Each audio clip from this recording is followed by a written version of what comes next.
Assalamualaikum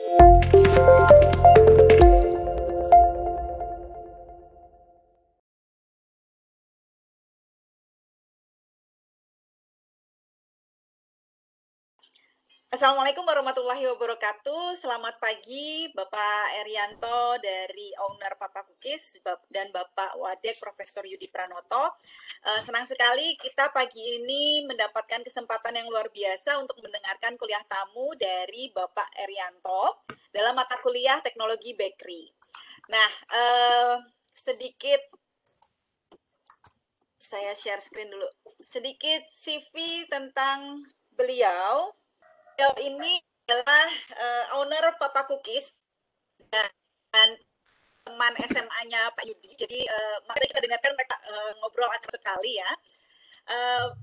Pak Eri ini lahir di Sragen 7 April 1974 dan pendiri Papa Cookies Cake and Bakery dan pemilik seluruh outlet Papa Cookies di Indonesia. Cabangnya sudah berkembang banyak sekali. Dan sebelum menjadi owner Papa Cookies, sebelum membuka Papa Cookies, Papa Erianto ini pernah bekerja di PT Bank Panin di Yogyakarta sebagai kepala audit internal. Berapa tahun, Pak? Berapa belas tahun di bank? 14 tahun ya. 14 tahun. Lama di banknya dibanding di bakery. Masih lama di banknya. Iya, luar biasa sekali. Kemudian riwayat akademisnya beliau adalah lulusan dari STIE YKPN. Terkait perjalanan membangun Papa Cookies mungkin lebih menarik kalau Pak Erianto sendiri yang menyampaikan nanti di materinya. Ya. Baik, sebelum kita mulai materinya, saya akan memberikan kesempatan pada Pak Yudi untuk memberikan sedikit sambutan. Silahkan Pak Yudi. Ya, terima kasih Bu Dwi. Assalamualaikum warahmatullahi wabarakatuh. Selamat pagi adik-adik dan yang terhormat Pak Eri, bos Papa Cookies. Dalam hal ini suatu kehormatan dan kami dari Fakultas dan Departemen mengucapkan terima kasih Pak Eri atas waktunya ya. Ini mungkin mengganggu agendanya Pak Eri yang sudah disiapkan dan alhamdulillah bersyukur sekali untuk teman-teman adik-adik mahasiswa kita bisa mendengarkan dari pelaku usaha yang bisa dikatakan saya lihat sekarang lagi naik-naiknya gitu ya. Saya di sini perlu hadir ya, bukan untuk sebagai pengajar di bakery kayak Ibu Dwi, tapi untuk menyampaikan terutama dalam perspektif luas, terutama dari aspek bakery maupun kewirausahaan yang terkait dengan Pak Eri, karena kebetulan Pak Eri ini teman saya SMA. Ya, teman SMA dulu belum begitu kenal akrab, tapi agak akrab ketika kita sama-sama merantau di Jogja. Jadi harapannya dengan perkuliahannya akan banyak hal, tidak hanya terkait teknologi bakery, mungkin untuk teknik bakery mahasiswa TPHP itu bisa lebih ahli untuk mencarinya ya, dan biasanya bisa mudah untuk produksi, tapi perspektif lain yang akan kita ambil, kita pelajari, kita dengar dari Pak Eri bagaimana suatu bisnis dalam bakery yang mana kita lihat di Jogja itu juga udah banyak, tapi belum masih eksis. Dan di kalangan teman-teman SMA itu saya harus berkata jujur, saya harap Pak Eri tidak menyangkal itu. Bisa dikatakan kalau dari sisi materi yang paling sukses. Aduh. Iya, ya nggak usah komentar jenengan. Ini dari kacamata saya. Kalau Pak Eri masih di Bank Panin, mungkin saya sebagai profesor wakil dekan itu penghasilannya tuh beranilah ya, berani banyak-banyakan. Masih di Bank Panin. Tapi ketika Pak Eri ini keluar dari manajer Bank Panin yang sudah 14 tahun, lalu switch ke bisnis bidang pangan, bidang kita. Nah, sekarang saya hanya bisa menunggak ke atas, bahkan bisa saya katakan gajinya Pak Rektor pun mungkin kalah dibanding penghasilan beliau. Jadi yang menarik uniknya ini Pak Eri, mohon untuk diam dulu. Jadi bingkainya itu UMKM, namun kalau dilihat profit dan benefitnya itu mungkin tidak kalah dengan PT-PT lah. Hal-hal unik ini yang perlu saya sampaikan ke Anda, karena uniknya juga seseorang yang latar belakangnya perbankan tapi punya interest di bidang pangan dan terjun di situ, tadinya nggak tahu tentang pangan, nggak tahu sensoris, nggak tahu bakery, hanya karena harus bertahan hidup, kalau nggak salah Pak Eri ya, dulu resign dari bank, harus bertahan hidup, akhirnya kursus-kursus ikut pelatihan, dan 10 tahun lalu ya belum begitu apa-apa, coba-coba kue bakery dibawa ke lebaran, itu 10 tahun lalu. Tapi sekarang ya Akhirnya beliau harus terpaksa profesional, bahkan sempat ya udah nggak bisa nyantai lagi. Tapi ya begitulah namanya orang sukses begitu. Tapi di lain sisi ya profitnya itu bisa saya katakan per bulan ratusan juta ya. Saya nggak tahu persis tapi saya prediksi ratusan juta. Jadi kalau kita kerja di perusahaan apapun ya, jadi karyawan perusahaan asing atau bahkan rektor pun kayaknya langka untuk punya penghasilan per tahun per bulan 100 juta. Nah, itu di sisi itu yang hal yang menarik karena banyak juga justru alumni kita orang-orang TPHP itu lulus kalau wirausaha bisnisnya malah bukan pangan. Ada teman yang di bengkel lalu yang eh, apa eh, cleaning service lalu di percetaan juga pemborong macam-macam ya. Jadi kadang-kadang merasa nggak pede dengan bidangnya, tapi beliau yang bukan pangan malah tertarik dan saya lihat sekarang luar biasa ya, gitu. Dan kebetulan ke depan akan banyak mungkin kita didorong jadi pembuat pekerjaan. Sekarang beliau udah punya karyawan ratusan kalau di total ya, sama cabang-cabang di bawahnya itu. Mungkin beberapa sektor pekerjaan formal juga terbatas sehingga dengan perkuliahan tamu ini diharapkan akan banyak hal, banyak yang kita petik, tidak hanya di skop background-nya saja, dan background tapi ya tadi terkait pekerjaan-pekerjaan apa yang bisa dilakukan yang tadi saya imimi tadi menjadi daya dorong untuk pancingan ke depan. Begitu dari saya Bu Dwi. Pak Eri, saya mohon tidak sungkan-sungkan kalau nyebut angka ya rupiah ya, karena ini Wah, anak-anak muda ini perlu sangat. disemangati dia, diiming-imingi ya. Tipikal orang Jawa, orang Seragen Solo itu malu-malu, tapi sebenarnya luar biasa. Oke, terima kasih. Assalamualaikum warahmatullahi wabarakatuh. Waalaikumsalam Waalaikumsalam warahmatullahi warahmatullahi wabarakatuh. wabarakatuh. Terima kasih Pak Yudi atas sambutannya. Sesuai dengan yang dikatakan Pak Yudi tadi, memang kita kuliah teknologi bakery tidak hanya mempelajari proses dan bagaimana science behind bakery, tetapi juga kita ingin mempelajari bagaimana sih bisnis bakery itu, karena ya mungkin kita kuat di bidang teori, tapi kita perlu belajar dari praktisi, begitu ya. Oleh karena itu, Pak Erianto akan membawakan materi mengenai bisnis bakery, mulai dari proses bisnisnya, alat-alat yang digunakan dalam bisnis bakery tentu berbeda dengan alat-alat yang di rumah tangga, dan bagaimana manajemen untuk mengelola sekian puluh cabang dari Papa Cookies di seluruh Indonesia. Mungkin videonya mungkin di akhir saja ya Pak ya. Monggo. Ya, kita silakan langsung materinya saja, saya share screen-nya, materi dari Bapak. Silakan Pak Erianto untuk menyampaikan materinya. Oke, selamat pagi semuanya. Selamat pagi, Pak. Assalamualaikum warahmatullahi wabarakatuh. Seperti yang kata Pak Yudi, aku jadi minder sendiri aku. Suatu kehormatan bagi saya ya, diundang untuk menjadi kuliah tamu ya, itu kehormatan bagi saya. Ngatasi saya diundang secara resmi di UGM, wah itu suatu kehormatan. Dulu UGM itu kalau saya, mungkin Pak Yudi juga tahu ya Pak Yudi ya, Pak Yudi itu dari dulu udah jenius, udah pinter memang. Saya itu terbelakang nih Pak Yudi. Saya itu terbelakang, jangankan UGM loh. Aspek lain Pak. Saya itu dulu Cerdas. waktu ini, saya waktu SMA itu malah ngelamar itu mau masuk kuliah itu kemana itu paling pol itu cuma di kota sebelah saja Pak Yudi. Itu pun nggak diterima. Akhirnya saya mengambil swasta. Oke. Ya, alhamdulillah ya bisa seperti sekarang. Terus terang kalau saya suruh ngomong tentang materi, saya bingung ya, wong saya itu banyak prakteknya daripada teorinya nih Pak Yudi. Ini pun jujur aja, ini pun saya ini dibikinkan anak saya, Pia. Kebetulan anak saya juga insya Allah bulan ini sarjana ya, sarjana di teknologi pangan juga, teknologi pangan. Ya di Sugrio Pranoto. Jika diterima Pak Yudi soalnya. Di Sugrio Pranoto saya dibikinkan, ya udahlah. Oke, nanti saya akan merinci satu persatu ya. Kita sama-sama belajar ya. akan sama-sama belajar, satu persatu kita akan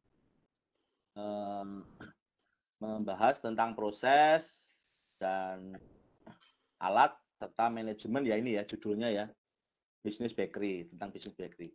Oke, mungkin kita mulai Mbak, next. Ya. Ini yang tadi ya, tadi kayaknya udah ini. Ini dulu, ini saya perkenalan dulu mungkin ya ini. Dari 2010, kalau Papa Cookies itu dari rumahan dulu. Kita istilahnya cuman ya sama-sama nggak taunya ya, saya sama istri nggak tahu bagaimana usaha bakery itu kayak apa, tapi saya punya feeling hanya makanan lah yang mempunyai keuntungan besar gitu ya. Jadi tapi itu saya ya namanya orang yang nggak tahu apa-apa ya, jadi yang saya tahu cuman makanan untungnya besar gitu. Tapi di belakang itu saya tidak tahu yo nek ra dadi yo nek payu, nek ra payu, yo nek ra enak itu saya nggak tahu. Pokoknya saya taunya untung besar gitu. Piye carane untung besar gitu. Ya kan? Yang saya tahu itu karena saya kan di perbankan saya selalu saya selalu membuka kan saya audit ya. Jadi saya selalu membuka proposal-proposal kredit ya. Proposal-proposal kredit kok yang toko roti si A itu, si P itu, toko roti P itu kok untungnya segini ya. Untuk kok untungnya segini ya. Nah, jadi saya punya, jadi kayak semacam koyok setiap hari itu kayak saya itu koyok di koyok di pacu, dirangsang untuk bikin gitu loh. Saya memberanikan diri. Ternyata Terus pangan yang untungnya besar ya, Bos ya. kenapa? Ternyata bidang pangan yang untungnya besar ya. Iya, iya. Jadi saya mikirnya begitu, Prof. Waktu itu saya mikir, wah ternyata pengembaliannya returnnya besar sekali gitu. Terus cepat BEP-nya cepat. Nah itu kan, tapi kan saya nggak tahu rintangan-rintangan yang akan kita hadapi ke depan itu kita nggak tahu.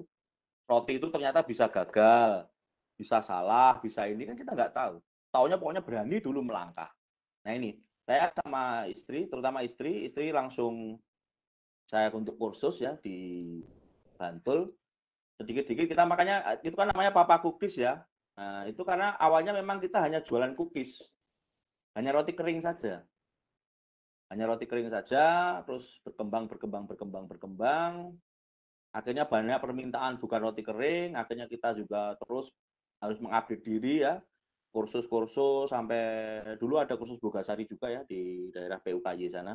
Kita juga ikut itu, memperbaiki kualitas rasa, kualitas produk kita, akhirnya bisa sampai seperti ini. Ya, konsep kita dulu adalah roti murah ya, tapi itu rotinya kurang enak ya. Nah, karena kita mengejar biar cepet payu piye carane gitu. Nah, kita melihat ada pangsa pasar yang bagus, yaitu instansi-instansi itu kan mereka punya budget sekian yang itu bisa kita masukin gitu. Ya namanya juga orang cari cari nama dulu. Saya sendiri yang terjun, saya sendiri yang keluar masuk kantor, perkantoran, dicueki, Prof. Dicueki, tidak dianggap, itu sudah biasa. Jadi saya kadang-kadang masuk mungkin saya UGM juga ya, Prof ya, UGM sampai ke UGM, ke belakang jenengan, depan jenengan. Dari hukum, dari belakang jenengan, dari kehutanan, terus kedokteran gigi. Saya masukin semua kampus, hampir semua kampus di Jogja ini saya masukin. Dari keluar masuk. Karena kampus yang paling banyak acara. Nah ini istilahnya pangsa pasar besar ya. Yang istilahnya pemainnya masih itu-itu aja. Nah ini kalau nanti adik-adik dari mahasiswa ini nantinya ke depan punya bisnis roti, ini sangat ini banget loh. Karena jenengan sudah kenal orang-orang dalam kampus toh. Jadi koneksinya bisa lebih ini daripada saya dulu yang nggak kenal siapa-siapa. Saya keluar masuk dan alhamdulillah diterima ya. Nah itu perjalanannya itu, terus kita 2014 kita konsepnya ternyata itu hanya semacam kerja bakti ya, Prof. Jadi keuntungannya sedikit, tapi keuntungan sedikit tapi kerjanya banyak ya. kalau melayani snack box yang istilahnya yang instansi karena target budgetnya mereka juga sedikit. Nah, kita merubah konsep dari jualan roti yang murah menjadi roti enak. Nah, alhamdulillah dengan perubahan konsep kita dari roti murah menjadi roti enak ini, alhamdulillah malah diterima. Walaupun roti kita menjadi ya dalam tanda kutip produk mahal ya, tapi malah diterima luas dan omset kita semakin naik, ya kita semakin pede, akhirnya tahun 2016 kita mencoba membuka di Sragen itu, Prof. Ya kan, dekat dukungan teman-teman juga di Sragen, alhamdulillah itu booming karena roti yang ada di kota-kota kecil ya, maaf ya, mungkin aku tidak bisa menyebutkan, itu ya itu aja, tidak ada kemajuannya, tidak pengen merubah ya, tidak pengen merubah diri ya, gitu-gitu aja. Pokoknya mau ya kayak gini, nggak mau ya silahkan ke kota lain, monggo gitu kan. Kalau di Sragen Solo ya Prof, yang mungkin ya rotinya yang sudah mulai mau modern ya. Nah kalau di Sragen rotinya gitu-gitu. Gitu. Tapi ketika kita masuk dengan kita membuat konsep yang berbeda, ya kan, kita ada delivery service-nya, udah lengkap dengan aneka ragam rotinya, roti-roti modern tentunya ya. Nah ini membuat kita itu langsung bisa diterima dan booming. Alhamdulillah sampai sekarang kita terus menjadi toko roti nomor 1 ya kalau di Sragen, bisa dikatakan sekarang.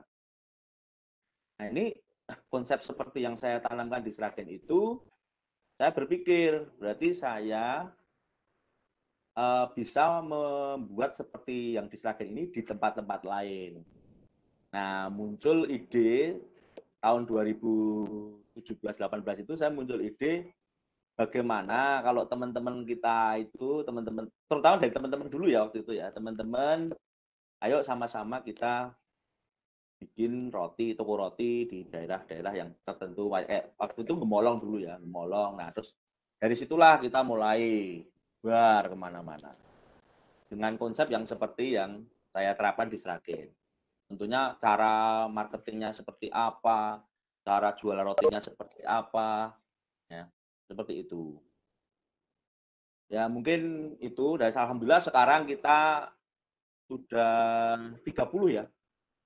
Sudah 30 cabang, hampir di Jawa Tengah, DIY sudah semua, Jatim sudah 4 kota ya, 4 kota. Alhamdulillah. Mungkin itu jelas dari perkenalan saya. Oke, kita sekarang membahas ini ya, materinya ya. Proses membangun bisnis bakery, 2, alat-alat yang dibutuhkan, kemudian manajemen usaha bakery dan penutup. Next, Mbak. Nah, ini ya. Kira-kira apa saja nih yang dibutuhkan untuk memulai bisnis bakery? Kira ada yang menjawab? Silakan kalau mau jawab di chat boleh. Nah, apa saja nih kira-kira yang dibutuhkan kalau kita mau memulai bisnis bakery?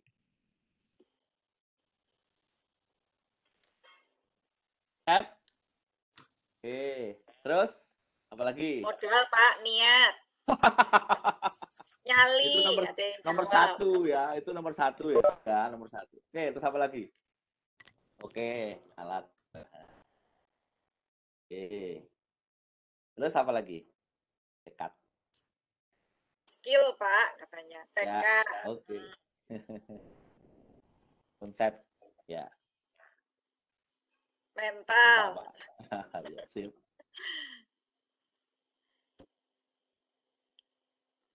Mental dan konsistensi. Oke. Semuanya oke ya.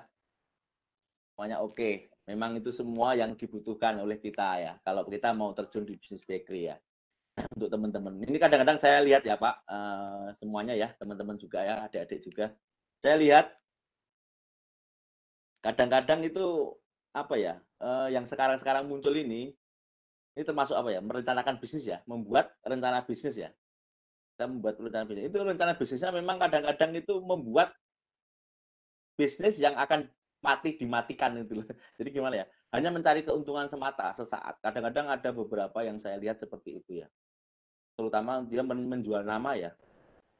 Jadi dia bikin roti apa gitu, booming di mana-mana semua franchise, udah mati dia bikin lagi. Seperti itu. Kayak minuman juga gitu, minuman apa bikin booming di mana-mana, nanti dimatikan dia bikin lagi. Macam itu kalau saya lihat. Jadi apa ya, terus beberapa kaula muda juga kadang-kadang baru 3 bulan udah tutup. Itu memang mental ya, niat mental, terus itunya memang tekadnya ya. Anak muda sekarang itu harus semakin apalagi teman-teman adik-adik ini kan teknologi pangan ya, harusnya lebih, kalau di bidang pangan harusnya lebih oke ya dibandingkan saya yang tidak tahu apa-apa tentang pangan itu. Oke, ini langkah-langkah memulai bisnis bakery ya. Ini kalau saya sendiri sama diskusi sama anak, memang membuat rencana bisnis itu yang pertama. Terus tadi ada juga yang menjawab modal Pak, ya memang permodalan.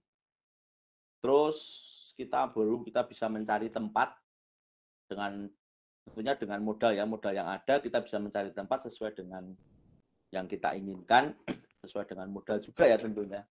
Terus alat-alat yang dibutuhkan, kemudian karyawan ya, kalau memang kita nanti skalanya agak sudah mulai sudah membutuhkan tenaga-tenaga pembantu untuk rekrutmen karyawan, dan kemudian bagaimana usaha itu akan terus berkesinambungan ya dengan manajemen yang baik.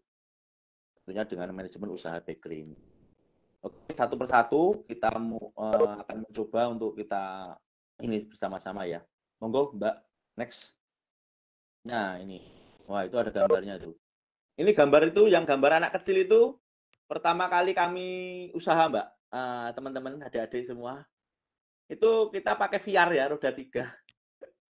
Itu kita nongkrongnya di SD Sukonandi kalau nggak salah.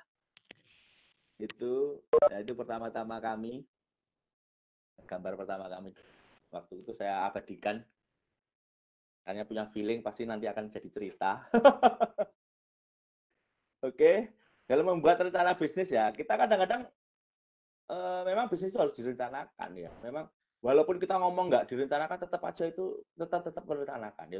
Besok kita mau beli apa, mau gimana kan pasti ada rencana ya. Nah, ini kalau rencana bisnis di bidang roti, ini pertama yang kita inikan adalah menentukan jenis bisnis bakery apa yang akan dipilih. Nah, karena kan bakery kan kita tahu sendiri ya, banyak ragam. Misalnya kadang-kadang ada yang mungkin bakery-nya bakery cafe, bisa, ya kan? Anak-anak muda biasanya kan ya, nongkrong-nongkrong gitu. Terus ada bisnis bakery yang khusus hanya membahas tar, ya nanti aneka ragam tar kayak yang di depan McD itu tar semua. Terus ada yang khusus hantaran ya kayak Papa Cookies ini ya, bukan khusus hantaran nggak Papa Cookies ya, tapi memang spesialisasi hantaran. Nah, terus ada lagi yang khusus kantor ya. Itu macam-macam yang bisa kita pilih, usaha bisnis bakery yang bisa kita pilih. Terus menentukan produk apa saja nih di perencanaan ini. Produk apa saja yang akan kita hasilkan ya. Seperti tadi, kalau tar ya tar apa dan seperti apa ya. Kalau yang di daerah mana itu? Prawiro Taman itu, nah itu kan bisnis bakery tapi di situ kan bule semua. Nah, rotinya seperti apa nih yang mau kita tampilkan ya kan, yang mau kita hasilkan. Pasti beda dengan roti yang di tempat lain ya, karena di sana bule semua nggak mau yang roti seperti kita. Maunya roti yang gede-gede ngono kae yang untuk makan mereka ya, sarapan mereka, makan mereka. Terus menentukan strategi pemasaran apa yang akan dijalankan. Nah, ini juga penting sekali karena ini juga menyangkut apa ya, hidup matinya suatu perusahaan. Terus menentukan proyeksi keuangan. Nah, ini biasanya seperti yang saya bilang tadi, pengalaman saya, ini saya kan pengalaman saya menentukan proyeksi keuangan itu pokoknya ini harus BEP sekian. sehari harus sekian. Nah, tentunya sekian tadi juga didukung dengan alat, ya kan? Alat yang mendukung juga, orang-orang yang mendukung juga pasar yang mendukung juga ya. Nah, ini kita harus tahu. Dan itu harus kita rencanakan dengan baik ya, apalagi sekarang ini ya. Oke, mungkin next. Nah, permodalan. Tadi ada juga yang menjawab permodalan. Ya, permodalan sangat penting. Ini kita mau milih ya, ada modal pribadi, modal bank, atau bagi hasil. Nah, ini tergantung rencana bisnis yang akan kita kembangkan. Ya, modal pribadi mungkin ya kecil-kecilan dulu, kita prihatin dulu, kayak seperti saya jujur aja, kami Papa Cookies ini diawali dengan modal pribadi. Kompor ovennya masih oven angkring di kompor. Terus mixernya hadiah dari beli motor Karisma. Terus toples waktu itu memang cookies. Toples juga beli cuman beberapa buah. Itu karena kita pakai modal pribadi ya. Sedikit demi sedikit, memang pelan ya, sedikit demi sedikit ya. Kalau saya memilih ini karena apa? Saya pengen kuda-kuda kita sudah kuat, ya kan? Jadi dengan modal pribadi itu saya pengen kita itu punya dasar fondasi yang kuat dulu, baru kita kembangkan, mau modal bank maupun franchise atau gimana ya, atau bagi hasil lah ya, kalau saya bisa menyebutnya. Tuh. Kemudian modal bank, monggo. Kalau ada yang kira-kira memang biasanya anak-anak muda gitu, saya melihat, pasarnya udah bagus nih, langsung berani ambil bank. Nah, itu memang risikonya tinggi ya, karena memang bisa nggak bisa harus ngangsur ya. Bisa harus ngangsur, itu memang risikonya tinggi. Stresnya juga pasti tinggi. Kalau nggak laku ya stres bener itu. Tapi nggak apa-apa, itu justru memacu kita untuk bagaimana bisa mengembalikan. Gitu. Positifnya begitu ya kalau saya ambil positif. Nah, dulu kita berani mengambil modal bank itu baru di tahun 2000. Jadi 2010 kita mulai bisnis, 2015-16 kami baru berani mengambil modal bank karena kami melihat permintaan masyarakat sudah luar biasa, kemampuan kami terbatas, jadi kami sering menolak pesanan. Nah, kalau sering menolak pesanan ini terus-menerus, maka hilang kami akan dijauhi oleh para pelanggan. Karena satu pasti mengecewakan ya, pasti mengecewakan. Nah ini kita pasti akan dijauhi oleh pelanggan. Makanya saya mau nggak mau saya harus minjam modal bank. Ini baru saya lakukan ketika sudah berjalan 4 tahun, 5 tahun ya. Baru saya berani melakukan karena saya juga sudah melihat pangsa pasarnya sudah luar biasa, permintaan pasar luar biasa. Saya harus berani minjam bank untuk bikin pabrik. Di belakang itu, Prof. Ya, itu saya berani beli alat yang memang kapasitasnya besar, karena memang permintaan sudah semakin besar. Jadi saya itu dulu sebelum minjam bank, itu karyawan itu pulang sampai jam 12 malam, jam 2 malam. Ada yang kesurupan, waduh, pusing saya pokoknya. Ada yang pingsan. Wah, jadi karena keterbatasan tempat, suasana juga sudah nggak karu-karuan kan karena panas kan itu oven itu. Nah, itu membuat kinerja juga kurang bagus dan akhirnya kita ini gitu. Nah, terus ada yang terakhir menurut kami yaitu dengan sistem bagi hasil ya. Kita sistem bagi hasil yaitu permodalannya dari rekan-rekan kita. Jadi kita bikin semacam franchise. Jadi apa ya, mau nggak mau ya, karena kita nggak mau ngambil modal bank, kita modalnya bagi hasil. Kalau untung ya kita bagi sama-sama, kalau rugi ya kita tanggung sama-sama. Nah ini punya banyak kelemahan juga punya banyak manfaatnya juga ya. Salah satunya kita bisa cepat sekali berkembang. Dengan model franchise ini kita cepat sekali berkembang. Tapi ya kekurangannya usaha itu juga tidak 100% jadi milik kita lagi gitu ya. Mau nggak mau ya kita harus berbagi kepemilikan ya. Namanya berbagi kepemilikan berarti kita tidak bisa monitoring secara penuh apa yang terjadi di toko-toko yang bukan milik kita yang 100% itu gitu.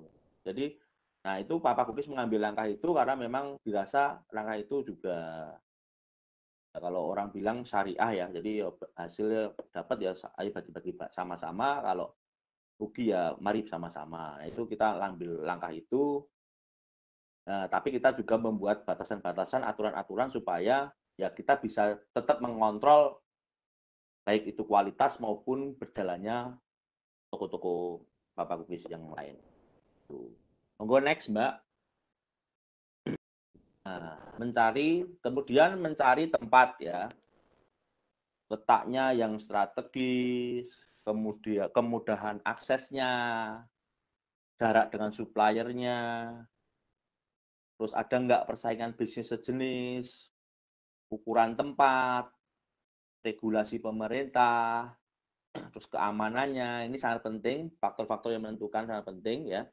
Letak yang strategis itu biasanya ya kita mencari yang memang mudah dijangkau oleh pembeli ya, sudah dijangkau oleh masyarakat. Kita mencari tempat biasanya memang kalau pengalaman saya ya tidak di jalan utama kalau di kota-kota besar, tapi kita di jalan yang kedua. Nah, ini harus kita perhatikan sekali. Regulasi pemerintah juga sangat penting, aturan-aturan penting ya. Jangan sampai di situ nanti tidak boleh orang lewat. Wah, ini juga ya. Itu yang takut sekarang atau yang dulu, Pak? Sekarang. Oh. Tapi memang ini sedang diprotes oleh masyarakat setempat karena itu sentralnya perniagaan, Prof.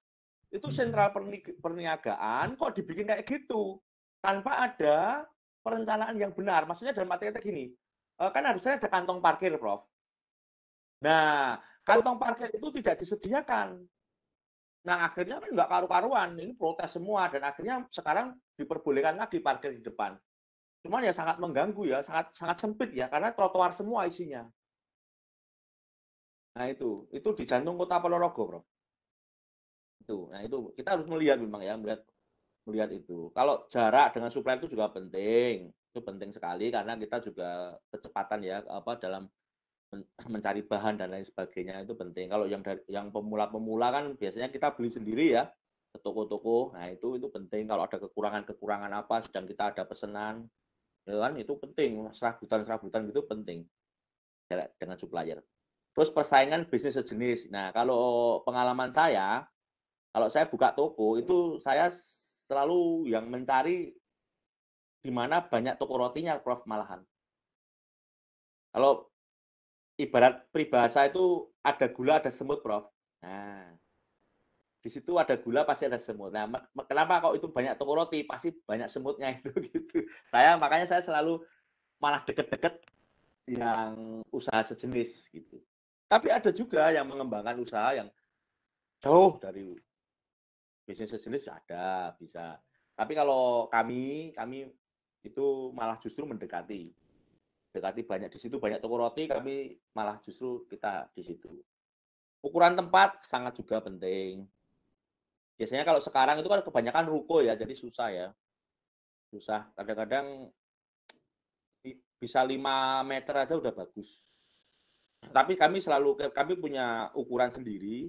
Kalau nggak salah itu minimal 7 atau sampai 10. Ke belakangnya itu 20 meter. Karena apa? Karena kita harus, nah ini juga penting. Kalau saya loh ya, kalau kami harus masak di situ. Nah itu. Jadi kalau penilaian konsumen, kalau kita masak di tempat itu sudah ada nilai plusnya. Yang pasti mereka yakin itu fresh, ya kan? Tidak roti yang dari mana. Mereka tahu juga mereka tahu masaknya seperti apa. Jadi lebih punya nilai positif ya. Terus untuk kecurangan-kecurangan juga tereliminasi di situ ya. Jadi tidak ada kok roti diumpetkan atau roti gimana kan enggak. Gitu. Jadi lebih bagus kalau kami tempat itu bisa untuk produksi. Kemudian regulasi pemerintah, seperti yang saya bilang tadi ya, Kita harus tahu regulasinya. Di situ mau dibangun jembatan layang, wah, ya udah kita habis kalau di jembatan layang ya kan. Di bawah jembatan layang kita nggak dapat apa-apa. Gitu. Keamanan juga itu juga kita pentingkan ya. Untuk kenyamanan kita bekerja kan ya. Biasanya kita keamanannya kita Oke. Kita kemudian next, Mbak. Nah, ini alat-alat. Alat-alat yang dibutuhkan. Ini untuk kita ya. Kita yang pemula biasanya mixer sama oven ya kan. Nanti proofing mungkin bisa manual. Tapi kalau sudah ini kan permintaan banyak pasti proofing butuhkan. Mixer, oven, proofing, divider juga bisa manual, tapi kalau sudah permintaan besar ya kita harus punya divider. Kemudian meja produksi. Nanti banyak lagi ya. Ini alat-alat yang dibutuhkan hanya untuk minimal ya, minimal ketika kita masuk dunia bakery. Itu minimal. Yang penting memang mixer dan oven. Minimal itu yang kita pentingkan. Nanti juga ada nanti yang namanya sitter lah apalah ya, banyak. Ya kukusan, kalau nanti yang rotinya kukus ya kukusan, kompor, donat ya gorengan ya. Itu mungkin ya ini. Nanti alat kalau saya memberi kesempatan teman-teman mahasiswa kalau nantinya kalau sudah tidak pandemi atau apa, monggo kalau mau lihat alat-alat langsung bisa ke toko, Prof. Nanti kalau monggo saya memberikan.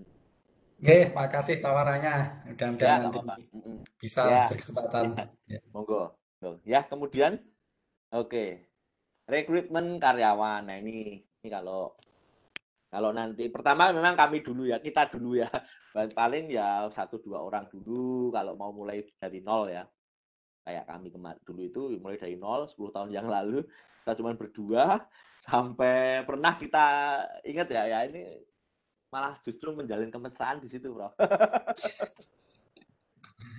Saya sama istri berdua, saya masih ingat betul. Saya dapat pesanan 300 pertama kali, pesanan snack box. Itu saya kerjakan 2 hari 2 malam dan tidak tidur itu. Wah, luar biasa itu. teman saya itu radio itu Basio zaman dulu, inget nggak?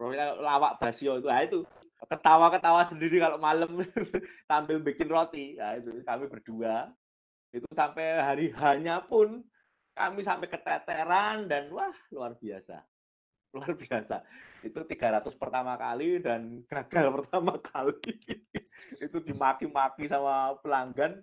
Wah unek-unek gitu setelah waduh ya itu cuma berdua. Nah itu terus kita ya udahlah kita ambil orang lagi karena permintaan semakin banyak. Waktu itu masih rumahan ya Prof, masih rumahan. Kami punya toko itu 2011. Itu dulu masih rumahan. Terus ya kita mulai merekrut karyawan. Terus tapi masih rumahan ya. Kita punya 2 karyawan itu masih rumahan. Terus karena banyak permintaan, banyak telepon masuk, Pak, kita dulu setiap kardusnya itu kita stempeli nomor HP saya. Jadi orang pasti akan tanya. Pasti akan telepon gitu kan. Pak, ini berapaan? Pak, ini anunya di mana? Tokonya di mana? Saya selalu berbohong dulu.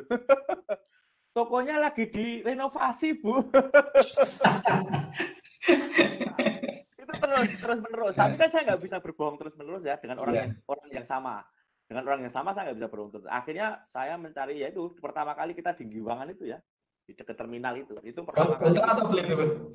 Itu kontrak 13 bulan itu kalau nggak salah. Di dekat Giwangan. Itu over kontrak. Jadi over kontrak orang ya nggak laku terus saya over kontrak. Ya alhamdulillah. Di situ jadi rame memang. Pokoknya ada tokonya ya Pak ya. Ya. Karena ini tempat ya. Ini mengenai kembali ke tempat tadi berarti ya. Penting sekali gitu. Orang di bakery itu kalau ini ya kalau saya loh ya nggak tahu kalau teman-teman yang lain ya. Memang tempat itu bisa nggak ada lah. Zaman sekarang ini tempat juga bisa nggak ada ya kan. Yang penting aku strategis ya kan, mencari tempat yang strategis di media sosial misalnya kan, itu juga mungkin itulah sarana tempat mereka. Tapi kadang-kadang di bakery itu memang orang itu yang namanya bisnis makanan kan dirasake ya. Kalau nggak dirasakan ya mereka nggak puas toh. Kalau melihat gambar tok, ternyata yang datang berbeda. Kan kadang-kadang seperti itu ya. Nah, ini yang penting juga ya. Tempat. Kadang-kadang mereka nggak zaman sekarang kok tempat, nggak perlulah tempat lah, ya kan? Kita ada namanya IG, ada Facebook, ya kan? Ada WA. Jadi ada web ya. Nah, tempat nggak penting. Kadang-kadang mikirnya seperti itu. Tapi kepuasan konsumen itu kalau sudah merasakan, melihat kadang-kadang banyaknya roti, dia melihat, oh kok datang dengan tujuan roti A, tapi sampai di tempat dia bisa beli roti B, C, D, E, nah itu. Tempat memang sangat diperlukan kalau menurut saya loh ya, menurut saya tempat masih diperlukan untuk usaha. Mungkin masih 10 tahun ke depan masih perlu tempat. Terus perencanaan rekrutmen, ya ini menganalisa kebutuhan posisi. Bentar, Mbak. Balik lagi, Mbak. Nah, merencanakan proses rekrutmen penting sekali. Membuka lowongan kerja, memilih kandidat yang sesuai kriteria. Nah, ini sangat penting, kebutuhan posisi ini sangat penting agar kita efisien ya. Kita efisien dalam mengelola usaha kita, ini penting, kebutuhan posisi yang tepat akan menghasilkan sesuatu yang tepat juga. Kadang-kadang kita, sak-sae wae lah, yang penting iso ngewangi aku. Nah, ini juga kadang-kadang malah menjadi pemborosan. Dan malah menjadi nama kita jelek ya, karena kan bukan ahlinya ya, bukan ahlinya, malah nanti yang dihasilkan juga nggak karu-karuan gitu. Proses perencanaan proses rekrutmen kita rencanakan membuka lowongan kerja ya seperti biasa kita melalui WA, FB, juga kita juga punya web ya kita juga punya web yang di situ juga ada materi itu ya materi katalog ada katalog di situ mencantumkan rekrutmen karyawan memilih kandidat sesuai dengan kriteria yang diinginkan perusahaan. Nah, ini sangat penting memang. Kita harus benar-benar lah ya, tahu lah mana kita kurang apa sih, kurang orang apa sih. Ya, jangan wah ini tak ambil sampai anak konco. Wah, juga nggak bisa sekarang seperti itu ya. Oke, Bu In, next, Mbak. Nah, yang terakhir manajemen usaha bakery. Ini sangat penting dan kelancaran usaha kita. Kalau di saya bagi menjadi beberapa kriteria ya ini manajemen pengadaan bahan baku, manajemen produksi sendiri, manajemen SDM, terus manajemen pelayanan, juga manajemen pemasaran. Oke, next satu persatu kita akan bahas. Nah, sekarang manajemen pengadaan bahan baku ya. Ini bagaimana agar kebutuhan bahan baku untuk produksi itu selalu tersedia. Ini sangat penting ya. Kita sangat penting sekali untuk eksistensi kita, kelancaran kita ya itu sangat penting. Penjadwalan belanja rutin, non rutin ya. Kalau di kita kan belanja rutin itu adalah yang display ya, yang untuk display ya, untuk display apa-apa saja yang harus display. Untuk diketahui kalau Papa Cookies itu di mana-mana memang kami itu harus komplit. Rotinya tersedia harus sama di sini, di sana, di mana, dimanapun kami usahakan kita harus sama. Walaupun mengisini paling 5, 6 atau berapa, tapi harus ada, dimanapun harus ada.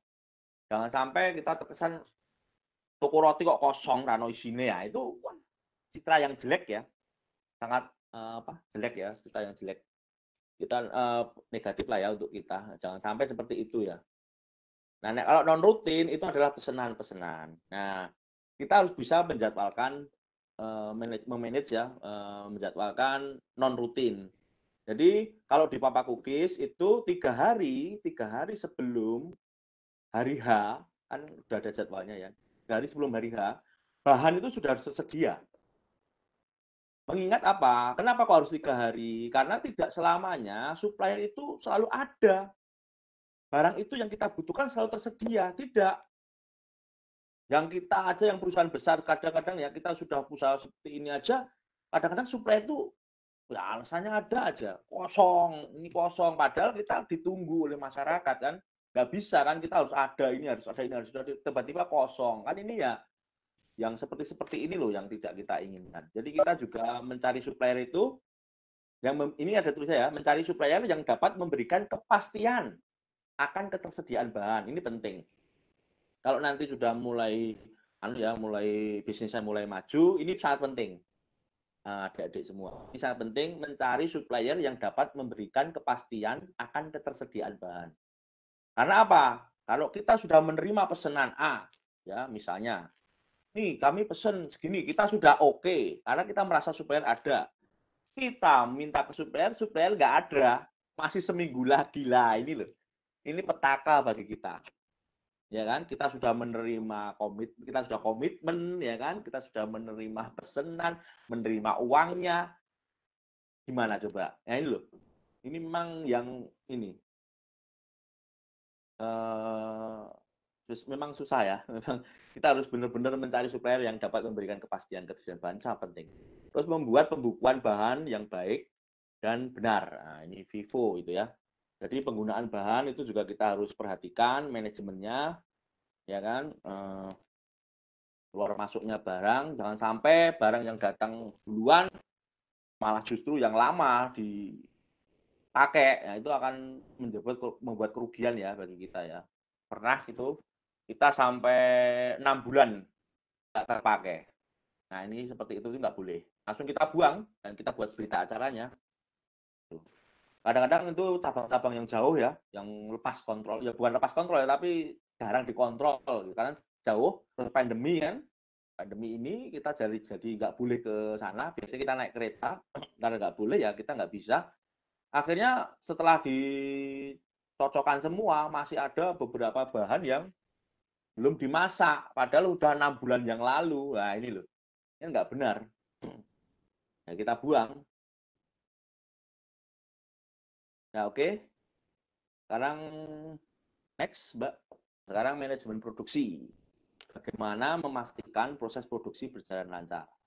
Ketersediaan alat produksi, SDM yang cukup, dan membuat perencanaan produksi rutin dan non-rutin. Ini sangat penting. Ketersediaan alat produksi itu penting sekali. Karena apa? Ini untuk efisiensi dan efektivitas kita. Kalau kita sudah banyak pesanan, sudah banyak ini, dengan alat produksinya itu aja, ini wah sangat pertama menguras tenaga. Karena apa? Enten-entenan ya, nunggu-nunggu. Ya, ini nunggu mateng, karena ovennya cuma satu. Nah, ini kan nggak bisa begitu. Jadi harusnya ya selaras ya.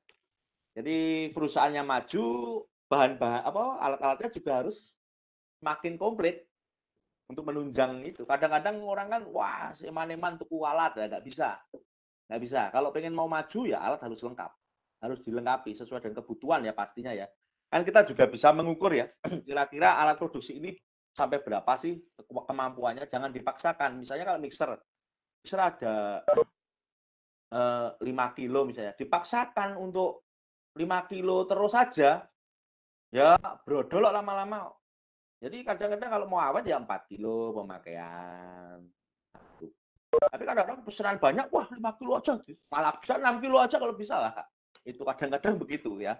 Nah ini kita ketersediaan alat produksi juga sangat penting untuk memastikan kelancaran berjalannya proses produksi. SDM yang cukup seperti yang saya bilang tadi, ya kan, kita memilih orang-orang yang memang punya kompeten ya, punya kecakapan yang cukup lah untuk ditempatkan di unit-unit bisnis bakery ya. Saya unit-unit cake, ini ya harus bisa cake, jangan asal-asalan. Kadang-kadang ke yang bakery, kalau kami ada 3, bakery, terus cake, sama pastry. Biasanya tart sama pastry sama. Ya, biasanya kami begitu membaginya. Terus pembuatan perencanaan, nah ini penting sekali, pembuatan perencanaan produksi rutin dan non rutin. Jadi prosesnya yaitu dari depan ke belakang memberikan instruksi untuk produksi apa hari ini, besok apa, itu sudah ada kalau di kita. Jadi dari depan itu dari pramuniaga ya, pramuniaga melihat stok yang ada di depan seperti apa, terus mereka membuat daftar roti yang harus diproduksi hari ini, itu yang rutin ya, nah, itu diberikan kepada produksi. Nah, sedangkan untuk yang non rutin itu bagian pramuniaga memberikan laporan pesanan-pesanan ya, pesanan itu kepada bagian produksi, dan bagian produksi nanti bekerjasama dengan bagian gudang untuk membuat perencanaan menyiapkan bahan-bahan yang dibutuhkan untuk produksi. Oke, mungkin next. Oke, manajemen sumber daya manusia. Kali pastikan bahwa SDM yang kita miliki sudah efektif dan efisien dalam mencapai tujuan dari perusahaan. Manajemen SDM bergunanya untuk seperti itu ya, merekrut karyawan memenuhi kriteria bukan perusahaan, terus kita mengadakan training ya untuk mengupdate kemampuan kita ya, supaya tetap tidak ketinggalan zaman ya, karena kita ketahui roti itu terus ya ada aja ya, roti baru ya, wah ini ada apa itu, Korean Bell, apa garlic Korean garlic, apa lagi, muncul lagi ini, muncul lagi itu. Nah itu harus kita selalu update ya, update dengan mengadakan training. Terus untuk refreshing juga penting ya, karyawan itu adalah sumber daya manusia bagi kita ya, jadi itu juga menunjang kesuksesan kita dalam berusaha. Ya kita inilah ya, senang-senang lah sekali dalam setahun. Alhamdulillah Papa Cookies ini dari awal sampai ulang tahun ke-9 kemarin, alhamdulillah kita selalu mengadakan gathering ya bersama teman-teman. Itu dari mulai Gua Pindul, Tawangmangu, Dieng, Malang, Singapura juga, Bromo. Pak?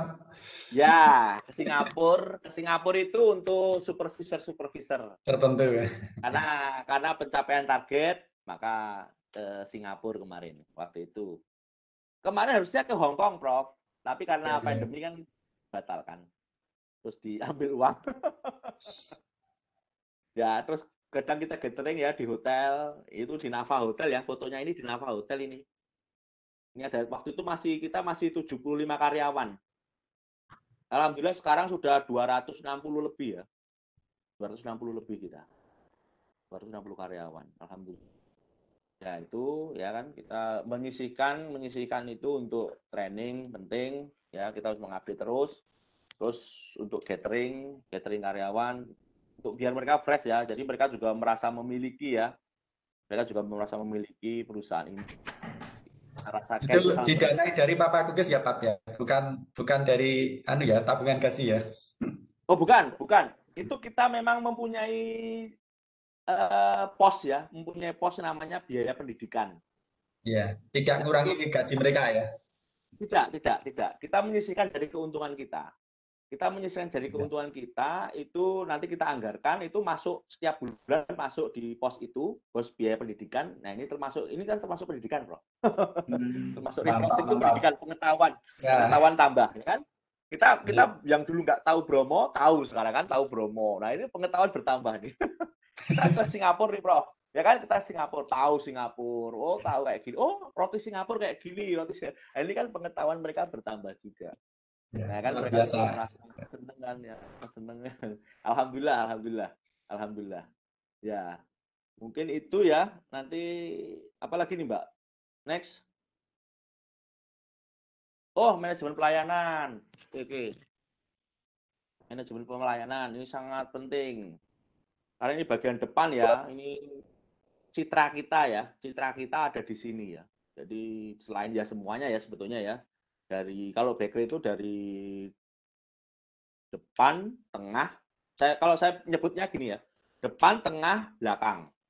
Depan itu pramuniaga, tengah itu ya packing, yang itu ya, tengah, yang gudang, yang belakang itu yang produksi. Itu harus berkesinambungan memang ya, harus saling terkait ya. Itu semua bagi kami itu semuanya marketing. Bagi kami mereka marketing, Prof. Jadi bagian produksi juga marketing. Marketingnya seperti apa ya? Dia harus menciptakan roti yang indah, yang bagus, yang cantik, yang enak, ya kan? Nah, di bagian packing juga dia harus packing yang bagus, yang cantik, yang enak, ya kan? Terus dikedepankan juga di bagian depan juga harus menawarkan dengan ramah. Nah, itu saling bro. Kalau depan ramah tapi rotinya enak ya percuma, Bro. Ya kan? Nggak laku juga ya. Jadi semuanya marketing. Jadi semuanya menampilkan yang terbaik, ya kan? Jadi belakang juga memberikan roti yang enak, mengemas dengan bagus juga di tengah, terus di depan juga melayani pelanggan. ya kan, memastikan stok produk selalu ada, ini selalu lengkap, ya ini kan kita ya, memastikan produk dikemas dengan baik. Nah ini itu juga pelayanan kita, bagaimana membuat pelanggan tetap di situ terus, tetap dengan kita terus, ya kan. Ada yang pelanggan tuh nggak mau. Ah, ini banyak nih kalau saya cerita pelanggan ya, lucu-lucu pelanggan Papa Cookies itu. Ada yang kebanyakan anu ya, yang sudah sepuh-sepuh ya. Bukannya Papa Cookies itu untuk orang sepuh bukan ya, tapi pelanggan yang sepuh itu biasanya kalau ditipu dengan roti yang lain tuh nggak mau. Marah-marah sama menantunya, sama anaknya. Ini bukan rotinya temenmu ini loh. Bukan ini pasti bukan ini loh, marah-marah. Ada juga yang sakit masuk angin, itu kalau nggak makan roti Papa Cookies nggak sembuh. Lucu-lucu. Terus ada lagi, aduh macam-macam pokoknya. Macam-macam. Itu dulu mau tak jadikan testimoni dulu, mbah-mbahnya itu. Yang sakit masuk angin itu. Tapi nggak jadi. Nah, terus ya kita bagaimana membuat pelanggan tuh betah, terus tetap cinta pada kita. Yang penting tuh cinta. Kalau dia udah mencintai roti kita, udahlah, ada roti apapun dia nggak akan peduli. Bukan begitu ya, Prof ya? Itu ya, Prof? Kalau udah cinta kan beda ya, Prof? Kalau sudah cinta pasti akan terus ke kita. Ya, begitu, Mbak. Ya. Ibaratnya kan kata gitu ya, kalau udah cinta itu nggak mau nengok kemana-mana lagi deh. Pokoknya awet rasanya enak wae pokoknya. Ya, nah itu kita bagaimana membuat orang itu cinta pada roti kita, ya kan? Tentunya pertama memang ya tadi ya rasa ya pasti ya, rasa, kemasan yang bagus, pelayanan juga ya. Menyebut nama orang itu sudah suatu kebanggaan tersendiri kok. Monggo Mbak Dwi, ya, monggo Pak Yudi, apa kabar? Wah, sok kenal sok dekat ya. Monggo apa kabar Pak Yudi, lama nggak kesini. Nah, itu kan sudah beda ya, itu pasti beda. Penanggapan orang juga beda, merasa familiar di situ. Ya, terus ada lagi dengan menggunakan kartu member mungkin ya kan. Pelayan-pelayan kayak gitu ya kan. Terus dengan menggunakan delivery service ya kan. Kemanapun, dimanapun, kapanpun ya kan. Nah itu delivery service seperti itu ya. Walaupun sedikit kita antar, jauh kita antar, jam 5 pagi kita antar. Kalau sedang musim-musim ospek itu jam 4 sudah harus siap. Mau nggak mau 3.500 box jam 4 sudah harus fresh siap. Saya menangani sendiri ya waktu itu, waktu zaman dulu saya menangani sendiri. Itu ngambil arem-arem itu jam 12 malam, balik lagi kemana lah. Jadi misalnya ada 3.500 arem-arem itu saya pisah jadi 7 bakul arem-arem yang rasanya sama. Itu saya ngambil dulu 200, nanti ngambil dulu berapa di sana, nanti balik lagi ke toko lagi untuk di packing, ngambil lagi sana lagi, toko lagi packing, ngambil di tempat lain lagi, gitu terus. Itu memang perlu tekad yang kuat memang untuk eksis itu begitu ya. Nah, itu. Oke, terus bagaimana membuat kemudahan dalam memperoleh produk kita ya, banyak ya sekarang ya, bisa melalui web ya, online ya. Sekarang ada GoFood, Bisa Gojek juga ya? ya, kita menjalin kerjasama. Beberapa ya. GoFood, GrabFood ya, terus kita juga mempunyai web, Prof. Silakan nanti adik-adik kalau mau web Papacookies ID ya, .id. Papacookies.id di situ ada cabang yang dikehendaki, nanti bisa langsung berhubungan dengan customer service-nya. Itu masing-masing cabang ada di situ. Kita tinggal klik aja cabang yang dikehendaki, terus kita klik webnya, kita klik WA-nya, nanti kita langsung bisa ngobrol di situ, langsung kita bisa pesan di situ. Terakhir delivery service ya tadi ya, kapanpun dimanapun kita siap ngantar. Terus ya, mungkin itu memastikan target. Oh, udah mungkin itu ya. Oh, pemasaran ya. Oke, masih pemasaran. Sebentar, Mbak, yang pemasaran tadi, Mbak. Nah, ya. Memastikan bahwa strategi pemasaran yang kita pilih sesuai dengan tujuan perusahaan. Nah, ini ya. menentukan target pemasaran, ya, menentukan media pemasaran, ini sangat penting, menetapkan target yang dihasilkan, terus menetapkan nilai lebih dari produk yang kita jual ya. Kalau kita kan ini ya sifon ya, di mana-mana pemasarannya dengan sifon ya. Bulan kita adalah sifon keju. Tentukan target pemasaran ya. Apa target kita? Kalau saya dulu kan targetnya kan instansi ya. Instansi. Nah, tahun 2018 kami sudah tidak menargetkan instansi karena instansi sudah paling enggak ya sudah tahu kami lah ya, kita sudah punya nama, jadi kita tidak menargetkan lagi. Dan alhamdulillah ya dengan strategi kita tidak menargetkan lagi instansi, alhamdulillah ketika pandemi terjadi kita tidak goyah sama sekali. Gitu. Karena kita sekarang sudah milik umum ya, sekarang hanya orang-orang umum ya. Jadi alhamdulillah waktu pandemi toko-toko yang sudah tidak menargetkan instansi memang lebih kuat daripada yang sangat tergantung pada acara-acara di instansi ya, baik itu sekolah maupun kampus maupun kantor, itu banyak ya. Banyak teman-teman yang toko-toko yang besar ya, terutama ya, toko-toko besar itu yang tergantung hidupnya pada instansi, pada sekolah-sekolah, pada ini. Waktu pandemi datang itu bulan apa ya? Bulan Maret ya, Maret April ya itu ya kalau nggak salah ya.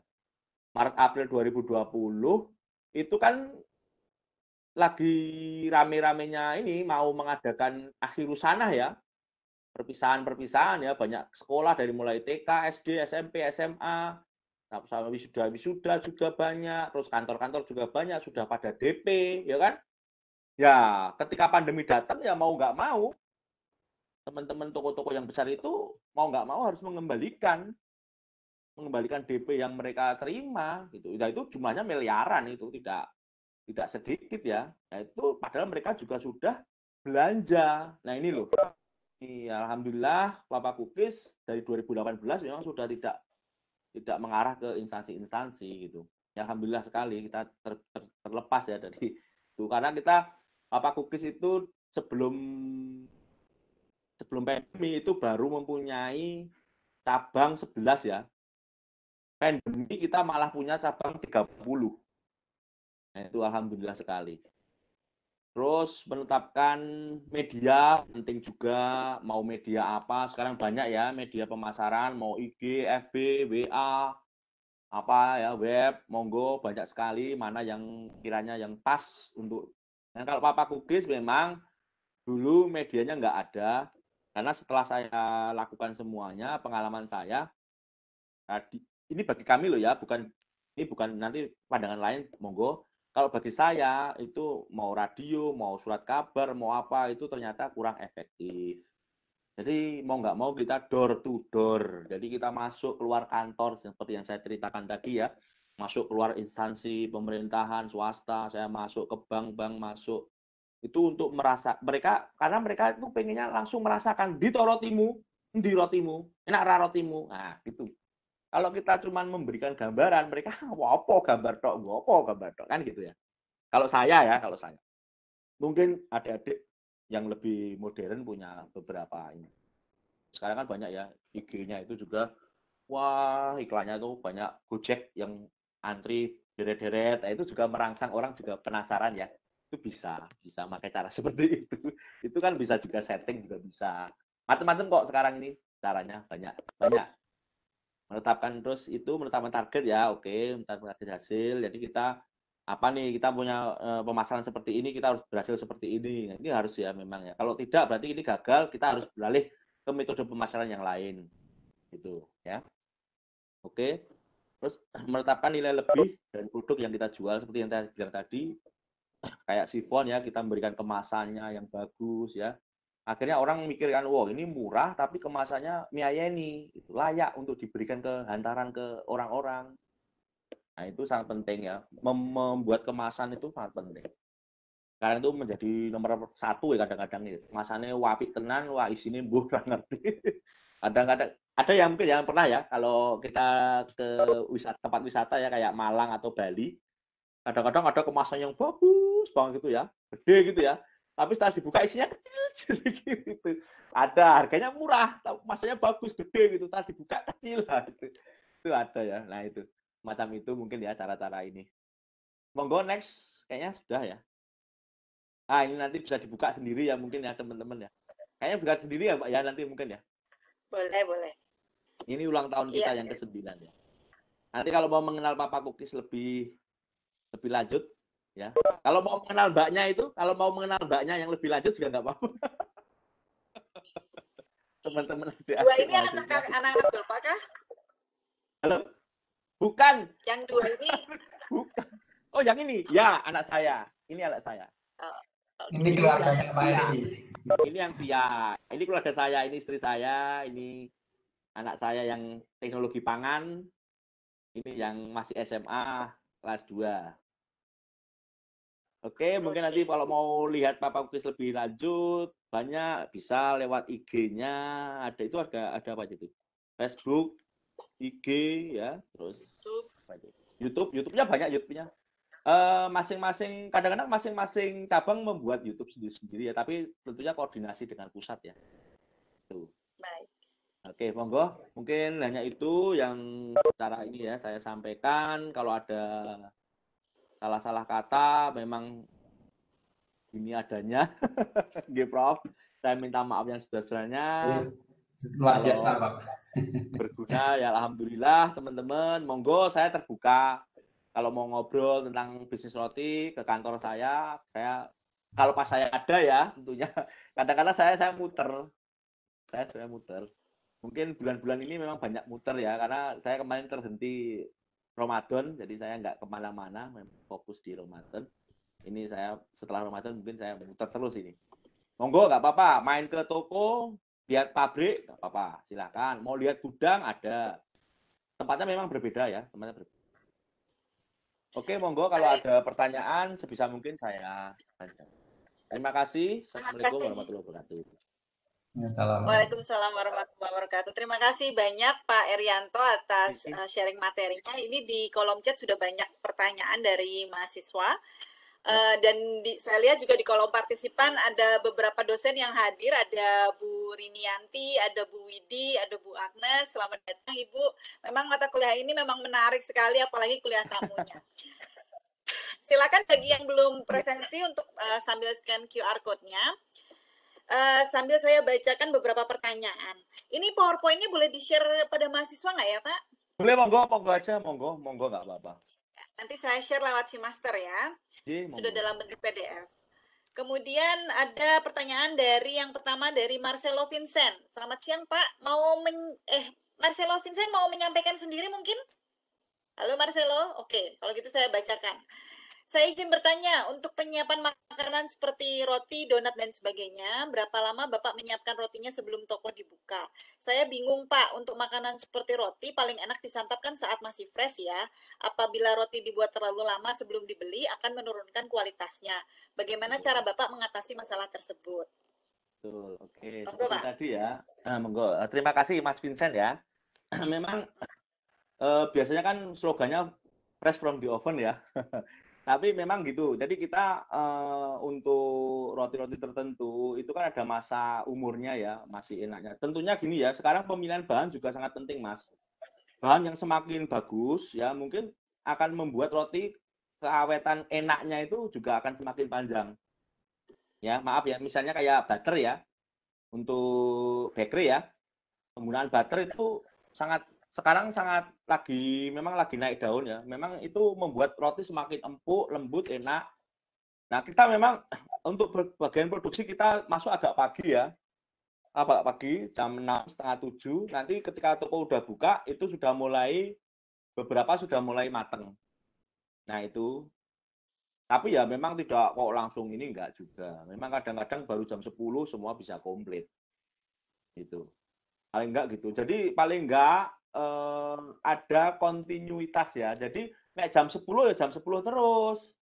Oh, kok jam 11 terus. Jangan sampai pas ada pesanan banyak terus dilalaikan. Kadang-kadang gitu, Pak. Jadi kadang-kadang kalau pesanan banyak itu kadang-kadang yang rutin dilalaikan malahan ya. Nggak bisa begitu. Jadi toko juga harus penuh gitu. Toko harus penuh. Jadi kita memang untuk produksi masuk lebih awal. Ya, masuk lebih awal, paling jam 9 itu sudah komplit semua. Sudah hampir komplit semua.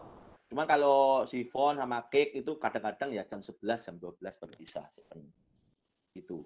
Kan kita juga keawet ya.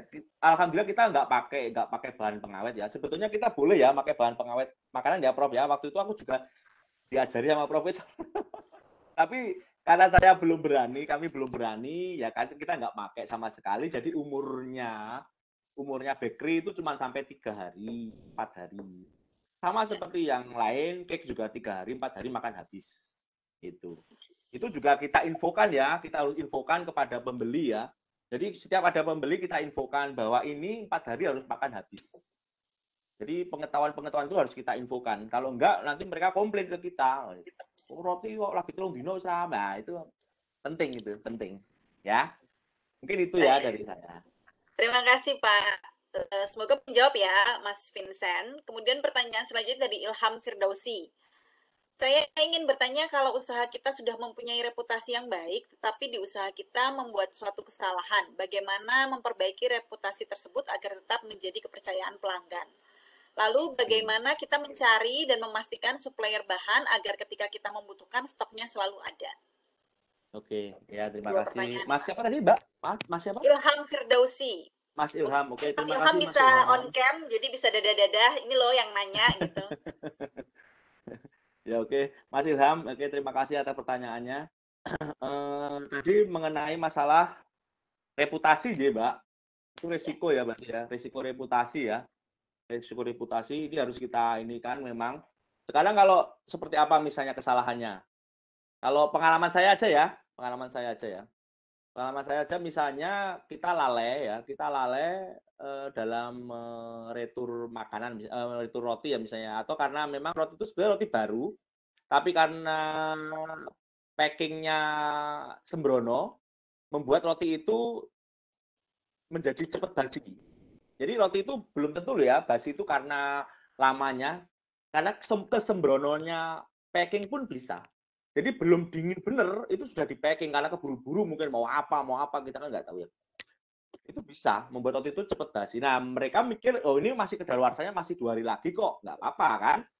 Dibeli oleh orang, ternyata sampai rumah basi. Kan pasti mereka akan komplain ke kita, reputasi kita kan dipertaruhkan di situ ya. Nah itu kita harus segera menangani seperti itu ya. Dengan cara kita menerima aja masukan dari mereka, kita tampung, kita langsung melakukan tindakan gitu ya. Alamatnya di mana Bu? Alamatnya di mana kita akan datangi? Kita datangi, ibaratnya gini Mbak, jangan sampai kita jatuh tertimpa tangga gitu ya. Kita jatuh, tapi kita langsung meroket gitu loh. Iya carane gitu loh ya. Jadi ya itu tadi, kita datangi, ya kan, rotinya apa misalnya, roti tawar Pak. Udah kita bawain roti tawar yang baru, kita bawain juga roti-roti kita yang ada. Satu, dia udah dapat roti pengganti. Dua, dia juga tahu, oh iki to rasane roti liyane. Oh ya enak toh, ora enak. Nah itu. Terus nanti mereka juga akan berpikirannya berbeda. Yang semula dia mencaci maki kita, jadi membalik. Jadi balik. Jadi dia langsung mengekspos ke teman-temannya. Kono kayak apik lho. Aku dikei roti oke. Ya toh? Nah itu loh. Jadi jangan sampai kita jatuh ketimpa tangga ya. Kita jatuh tapi oke, langsung kita bangkit. Kita langsung malah meroket. Justru itu kita gitu. Sarana kita mempromosikan. Justru nanti orangnya nggak jadi marah, malah jadi terima kasih. Terus malah dia menyebarkan ke semua orang. Kono wae nek tuku roti wonge apik lho. Apik parane ngene kan. Nah itu loh, itu. Sama juga saya pernah ya 200 roti roll cake itu keadaannya basi. Kenapa? Sebetulnya bukan roti lama, tapi roti baru itu pesanan. Saat roti jadi, sudah di packing, nah itu menempatkannya di bawah terik sinar matahari. Kena langsung dengan sinar matahari langsung, karena kita keterbatasan tempat waktu itu. Nah itu membuat roti 200 itu basi, cepat basi. Kita datangi dan kita ganti, gratis. Itu sudah nilai plus ya, sudah nilai plus banget bagi. Nah itu memang gitu ya. Dari awal tuh saya juga banyak sekali ya melakukan seperti itu ya. Kayak misalnya pesanan telat jangan dibayar, mungkin pernah ya Pak Yudi. Pesanan telat jangan dibayar. Kami gitu, pesanan telat nggak usah dibayar. Mungkin sebetulnya orangnya, oh nggak telat mas, nggak telat. Pesennya jam 7, saya datang jam 7.30. Acara jam 8. Itu saya tawarkan, kalau mau nggak bayar nggak apa-apa Bu. Nggak, jangan, nggak apa-apa, dibayar aja. Wong ini belum mulai kok acaranya. Itu sampai begitunya, ya sampai begitu. Itu memang kita ya butuh butuh pengorbanan banyak ya untuk mencari nama. Ya kadang-kadang benar juga ya, nama baik itu dicari lama sekali kita membuatnya ya toh. Hancur juga karena sekejap bisa. Makanya kita wanti-wanti sekali untuk cabang-cabang yang menggunakan nama Papa Cookies, ya memang harus kita kontrol ya, terutama untuk apa ya, hubungan dengan pihak luar ya. Itu sangat kita kontrol sekali. Tidak boleh langsung membuat status WA semaunya sendiri, nggak bisa. Jadi status WA pun kita kontrol, nggak boleh WA harus kita dulu kontennya apa nih, mau siaran kayak gini aja harus kita kontrol juga, Pak Yudi kalau mau tahu. Jadi kita harus konfirmasi dulu, saya mau siaran, saya mau dengan RRI, saya mau dengan radio apa. Pertanyaan radionya kita minta, apa pertanyaan radionya? Ini oke, silakan. Jawabnya segini oke, nggak apa-apa. Itu karena memang kita harus satu kata ya keluar ya, gitu. Nggak boleh ini ya, nggak boleh beda-beda. Itu mungkin, apalagi Mbak tadi Mbak pertanyaannya? Lupa yang kedua itu lupa. Yang kedua tadi Mas Ilham?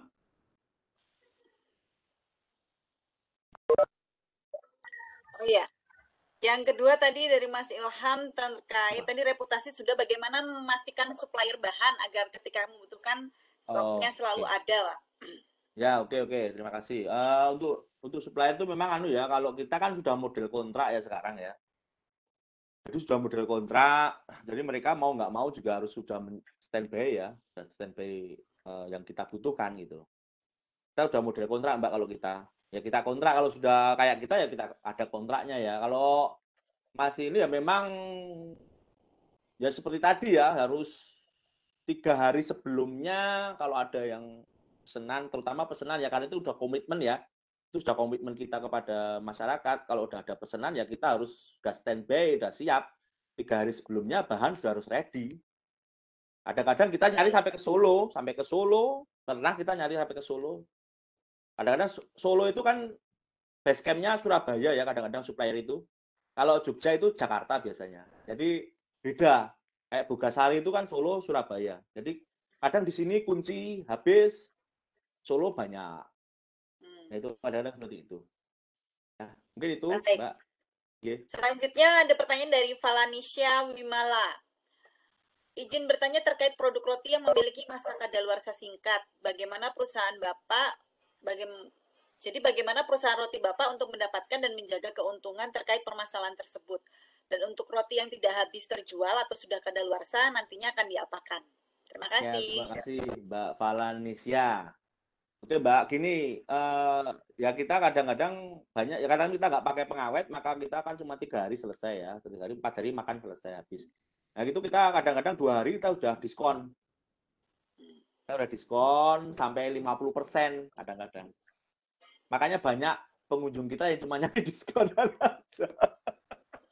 Karena memang enak, Prof. Masih enak. Karena baru 2 hari. Masih enak. Jadi banyak kadang-kadang orang datang cuma nyari diskonan gitu.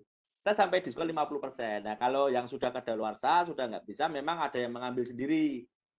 Kadang-kadang untuk pakan ternak ya, untuk pakan ikan ya itu ya biasanya. Itu. Ada juga sebetulnya bisa kita olah kembali ya, yang masih belum kadaluarsa, kita bisa mengolah kembali menjadi roti yang lain. Jenis roti yang lain ya, mungkin kayak apa itu, yang coklat-coklatan itu, apa itu ya kan, ada juga yang dikeringkan, jadi roti kering kan, juga bagelen itu ya. Juga ada yang dibikin lagi, jadi dicampur dengan daging, bisa jadi kayak Valentine gitu. Nah itu buat isian-isian. Kalau jenengan pernah kerumpul di daerah Solo Tigo, Solo dan sekitarnya itu kan, itu nggak semuanya daging. Itu nggak semua daging itu. Itu olahan. Isiannya itu juga campuran ya, Pak ya? Ya, campuran. Makanya dia berani ngasih banyak karena memang itu. Itu sudah kita pelajari. Oke, mungkin itu ya dari kami. Baik, selanjutnya ada pertanyaan dari Risa Rahmania. Saya izin bertanya apakah ada kriteria pemilihan jenis roti yang dijual dari usaha Bapak ini? Misal harus roti-roti yang karakteristiknya mampu tahan lama, atau yang sudah familiar beredar di pasaran, atau yang seperti apa, Pak? Ya, oke. Terima kasih Mbak. Siapa Risale ya tadi? Bisa, ya. Ya, Mbak Risa. Oke, terima kasih Mbak Risa. Kita memang ini kan kita tadi ya saya utarakan yang apa proses perencanaan tadi juga ya, merencanakan produk apa yang kita mau hasilkan. Itu kan juga kita melihat pangsa pasar sekarang ya. Pasar sekarang seperti apa. Terutama kita ini kan sejak 2016 kita 2015 2016 itu kita fokusnya pada hantaran, Mbak. Jadi kita fokusnya pada hantaran karena seperti yang teman-teman adik-adik tahu, hantaran itu satunya aja bisa 20, 30 ribu, 40 ribu, dan pembuatannya itu bisa massal. Ya tahu sendiri kan berarti uang berapa yang kita bisa hasilkan. Daripada kita bikin bakery yang jelimet-jelimet, kadu pelan-pelan, satu-satu pelan-pelan, lama dan uangnya juga nggak begitu banyak gitu loh. Kan kita keuntungannya sama itu, ya kan? Keuntungan sama, persentasenya sama. Tuh Pak Yudi sudah senyum-senyum tuh, ya kan? Keuntungannya sama, Pak. Keuntungannya sama. Jadi kita mending kerjanya nggak begitu berat, tapi yang dihasilkannya banyak. Kalau kita loh ya, kalau kita memilih memang spesial roti hantaran. Apapun riset yang kita lakukan, ya riset-riset yang sudah kita lakukan itu arahnya ke sana semua. Jadi apapun yang bisa menjadi roti hantaran kita akan produksi. Mungkin itu. Berarti yang hantaran tadi non rutin ya, Pak ya? Gimana? Yang hantaran tadi pesanan non rutin ya?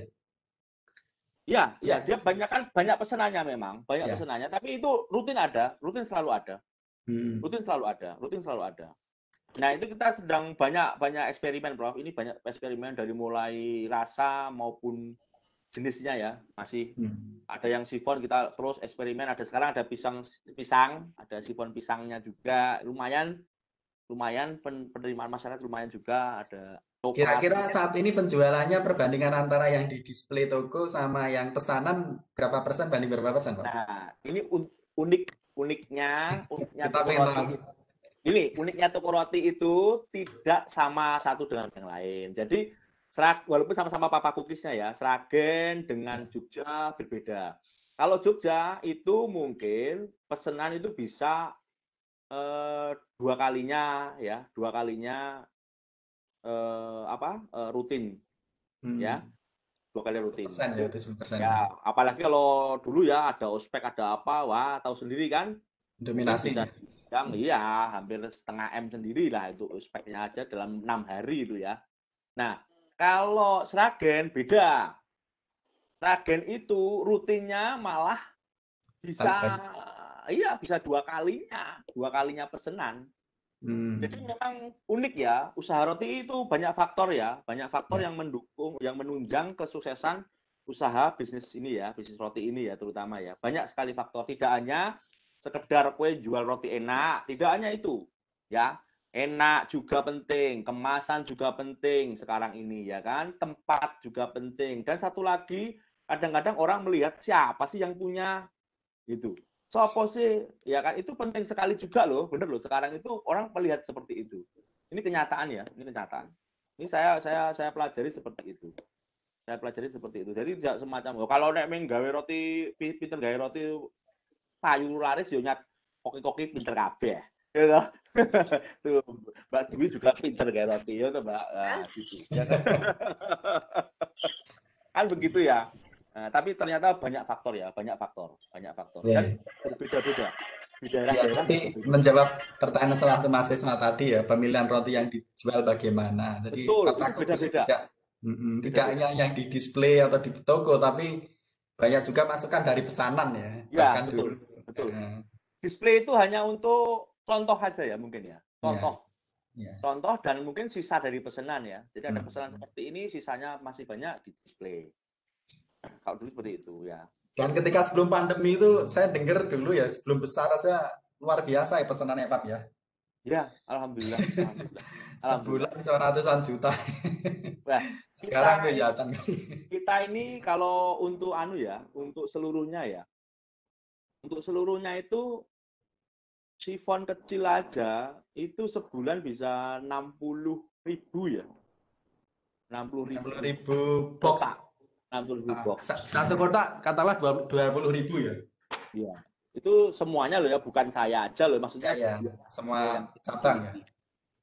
Karena memang kan kita udah share ya, sistem share udah pokoknya udah ya CV sendiri, dan memang di situ di setiap CV ada sayanya memang. Jadi itu aja sih yang Berarti membedakan 60.000, Pak. sekitar segitu, sekitar 60 ribuan, 50 sampai 60 ribuan. Kecil itu 18.000 ya? 20 ya, Ya 20. udah benar. Wah, ini profesor langsung ambil kalkulator ini. 1,2 M. 1,2 M ya. Nah, Ya, seperti itu. ini omset. Profitnya itu saya dengar kalau pangan atau roti itu Waduh. hampir separuh ya, kalau separuh. Enggak. Biasanya Kita bahkan nggak lebih, segitu. Pak. Wah, enggak. Kita nggak segitu, Bu. Kita nggak segitu, Pak. 40% ya. Yang penting kalau kita itu continue ya. Ya. Terus-menerus ada. Kita nggak langsung mikir Iya. profit banyak, kita continue. Ya kan, buat apa profit besar tapi kontinuitas tidak ada. Ini tadi itu hanya menggambarkan ke mahasiswa untuk memberi Ya. semangat di Ya. seorang wirausaha itu gajinya itu bikin sendiri. Kalau saya sama Bu Dwi pegawai itu diberi pemerintah, nah kalau Bapak Kukis Bos ini gajinya bikin sendiri. Saya juga diberi, Bos. Wah. Saya diberi sama pelanggan, ya toh, gitu kan? Iya. Sama pembeli. Hidup saya diatur oleh pembeli. Ya kan? Kamu lebaran harus masuk loh ya. Oh iya, Pak. Ya kan gitu kan ya. Kamu kalau lebaran masuk, saya pindah ke toko roti lain loh. Wah, kan gitu ya. Nah, kita ini pelayanan jasa ya. Kita pelayanan jasa. Ini yang penting juga ya, teman-teman ya. Kadang-kadang lebaran aku pengen perayaan, nggak bisa. Kita nggak bisa. Ini pelayanan jasa. Ya, di mana puncaknya orang butuh roti itu di lebaran ya. Kita harus ada. Di situ kita harus standby, harus ada. Gitu. Nggak bisa seenaknya. Gitu. Baik, terima kasih banyak Pak Erianto, ini cukup menyemangati kita ya, karena beberapa poin yang saya tulis di sini mulai dari roti hantaran. Wah, itu kunci tuh, udah 1,2 M langsung di tangan setelah lulus ya. Kemudian setelah kita tahu pangsa pasarnya, baru kita beranikan diri untuk melakukan pinjaman bank ya Pak ya. Itu yang tadi Bapak sampaikan. Kemudian kita juga perlu pelajari regulasi pemerintah terkait pengembangan kota itu bagaimana. Dan terkait bahan baku, diusahakan H-3 produksi itu harus sudah siap semuanya. Dan dengan melakukan kontrak dengan supplier, itu akan menjamin ketersediaan bahan baku kita. Betul. Gitu ya, Pak, Lebih safe ya kita. Ya, betul. Ya. Baik, karena waktunya sudah hampir habis, ini Pak sudah lebih 2 menit sebenarnya, tapi nggak apa-apa karena menarik sekali. Saya mengucapkan terima kasih banyak untuk Pak Erianto atas materi yang disampaikan, juga kepada Pak Yudi atas hadir di mata kuliah ini. Saya kira demikian saja, kuliahnya bisa kita akhiri. Kalau mau ngobrol-ngobrol lebih lanjut, dipersilahkan. Terima kasih. Assalamualaikum warahmatullahi wabarakatuh. Waalaikumsalam warahmatullahi wabarakatuh. Terima kasih.